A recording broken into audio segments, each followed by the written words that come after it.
On the 30th of June 2019, a man fell from the sky. A stowaway fell a kilometre through the air before landing in the back garden of a house in Clapham. It's such a surreal thing to think of a dead body falling from a plane. The body just missed a tenant reading a book on a sun lounger. They could hear the sound of that impact from a few doors away. Nobody knows who this man was or why he decided to risk his life to make it to the UK. But I was determined to get to the bottom of this tragic story and find out who the stowaway really was.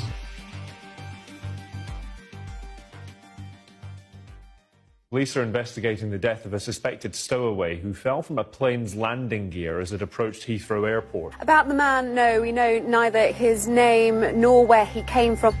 We've gone from London to East Africa to identify the man who fell from the sky. We went to Offerton Road to find out what happened on that fateful day. The tenant, who was nearly hit by the stowaway, didn't want to speak, but the neighbours shared their reflections.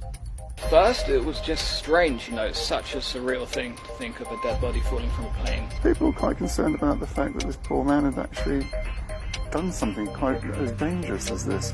Here we are living our very affluent lifestyles in a very wealthy country, and people are obviously drawn towards a country like this. They see the opportunities maybe that we don't see. Either he's been deceived or he's very desperate, because it's such a risky thing to do. So that person must have been in an incredibly desperate state.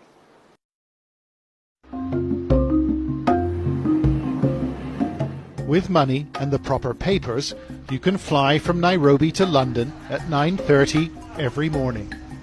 But the stowaway had neither of these. Instead, he'd hidden in the wheel bay of a London-bound jet. At the time, airport officials told us the identity of the stowaway was a mystery, adding, "No one from the airport's gone missing, so we decided to investigate ourselves." The flight left Nairobi on the 30th of June and flew to 37,000 feet. At that altitude, temperatures dropped to -60 or more. On its London approach, the jet dropped to 3,500 feet, and the wheels were lowered for landing. Jumbo. We began to look for a name at Nairobi's Jomo Kenyatta International, on the assumption the stowaway had probably worked here. Where exactly do you want to go?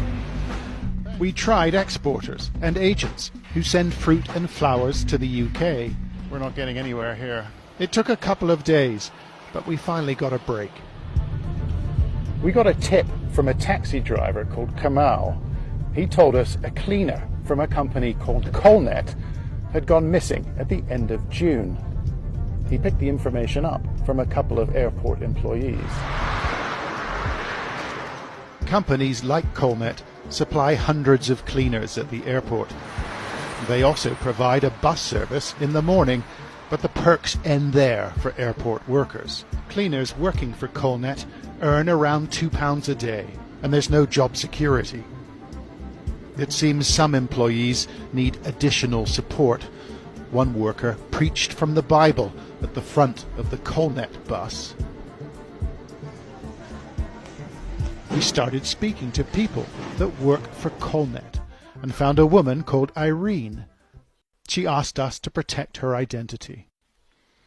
She told us that her colleague, named Paul Manyasi, went missing at the end of June.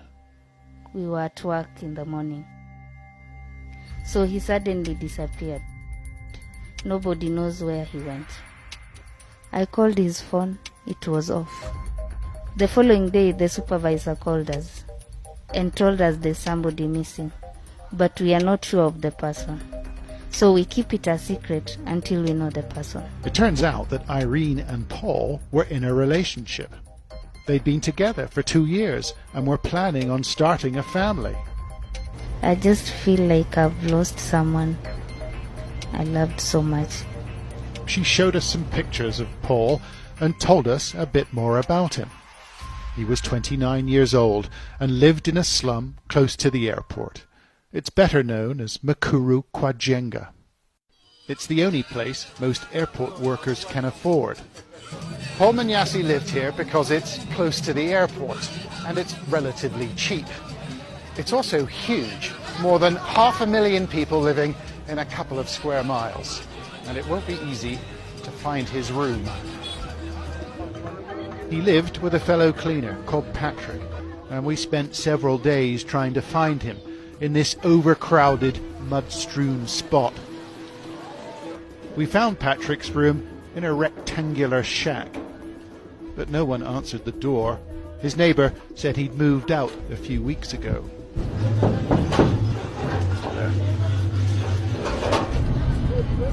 However, we got a number from a contact and a meeting was arranged after dark. Patrick used to work at Colnet and he wrangled Paul a job there too. He didn't want to reveal his identity. Paul was a friend of mine. We come from the same county. We went to the same school. But Patrick says they both dreamed of a better life. There was a job somewhere he was seeking. It was not in Kenya, by the way. So, Paul Manyasi was looking for a new life overseas, and he disappeared on the same day the stowaway boarded the flight to London. But Patrick wasn't sure it was him. Do you think Paul Manyasi was the stowaway? I cannot know, but I cannot know if he flied. You're not sure? I don't know. Patrick wasn't certain, and neither were we. So we asked the Metropolitan Police if there was anything they could share. They responded with this. It's an e-fit picture of the victim and some images of his things. Basically, this is a computerized mock-up, a guess of what the police think the stowaway looked like before he fell out of the plane. They've also provided some pictures of the clothing he was wearing and some images of the personal effects he left in the landing bay of the aircraft. And I think this is a big deal. We need to take these images back to Kenya and see what people think. We went back to meet Paul Manyasi's girlfriend, Irene, who'd left Nairobi for the family plot in rural Kenya. We found her on the outskirts of the nearest town. There she is. There's Irene. She agreed to look at the police photographs, an opportunity, she said, to be sure. I began by showing her the e-fit picture. Does that look like Paul to you? They look alike, but he wasn't dark. He was not dark, but the face resembles. What about this bag? Yeah, he bag ni yake. And it was written somewhere. It must be written somewhere here. MCA or something. MCA was written on the bag. Okay, because I've got something else to show you. You can take that.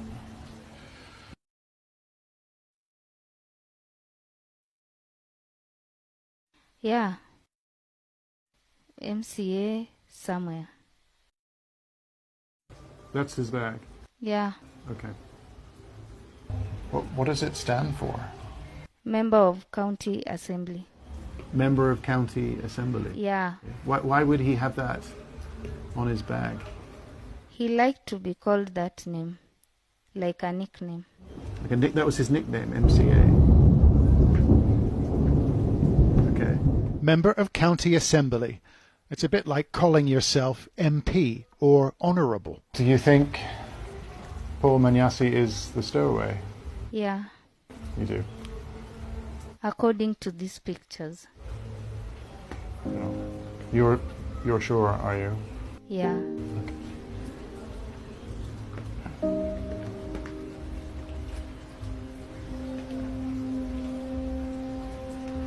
I'm sorry, Irene.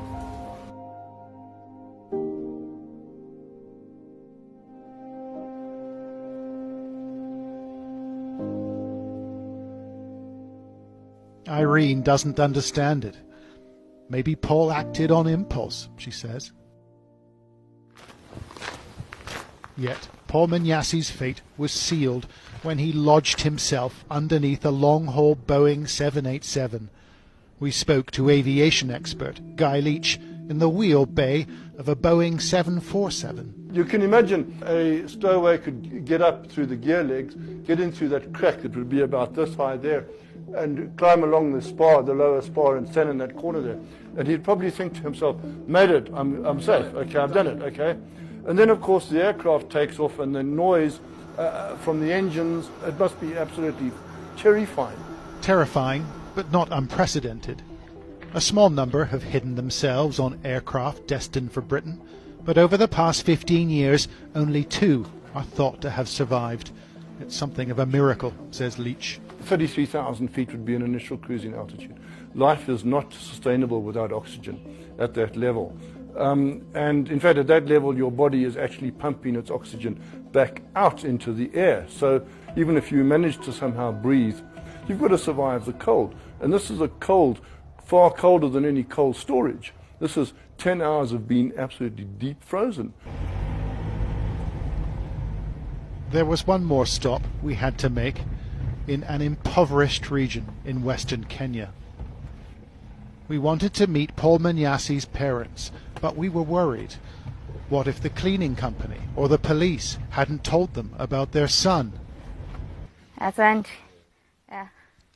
We were greeted, then welcomed into their modest, mud-walled home. This is Isaac, Paul Manyasi's father. Has anybody been in touch with you about Paul? Has the cleaning company been in touch with you? Nobody. You've had no information. No information. Have you been worried about him? Yes, of course. Yeah. Paul's mother is called Janet. Have you tried to contact anybody about Paul?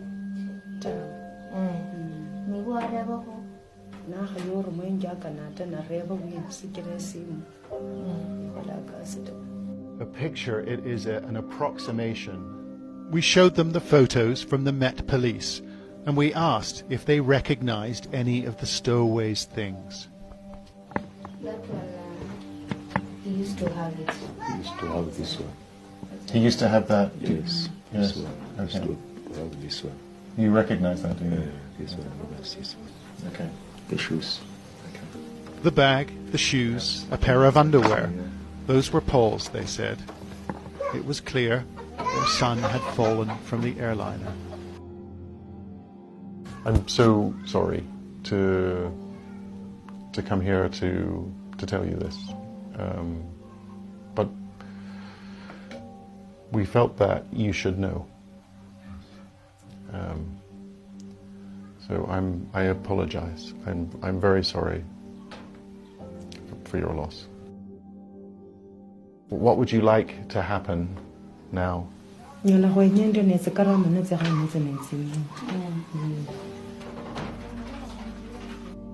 Isaac and Janet are desperately poor. They cannot afford to say goodbye, but they deserve to know what happened to their eldest son. Paul's mother, Janet, said a prayer as we left, and they quietly and politely thanked us for coming. And we didn't expect that. I mean, their resilience was extraordinary. It was remarkable. We went to the people who run Nairobi's international airport, the Kenya Airports Authority, and asked them for a response to our findings. We had an appointment with the managing director of the Aviation Authority. That's been cancelled. Apparently he's got to go and see the Minister of Transport, but I think they're worried. I think they're concerned. Do they agree with our conclusions about Paul Manyasi, we asked? Does it represent a serious security breach? They didn't reply. We also went to cleaning company Colnet. Can they confirm the 29-year-old went missing at the end of June? They didn't reply either. He was relatively young, at 29 years old. His friends said he was funny, and he was ambitious too. But there were too many obstacles in his way, for Paul was a cleaner on £2 a day, with thousands ready to replace him. We think he took a chance, threw caution to the wind, then paid the price in a garden in South London.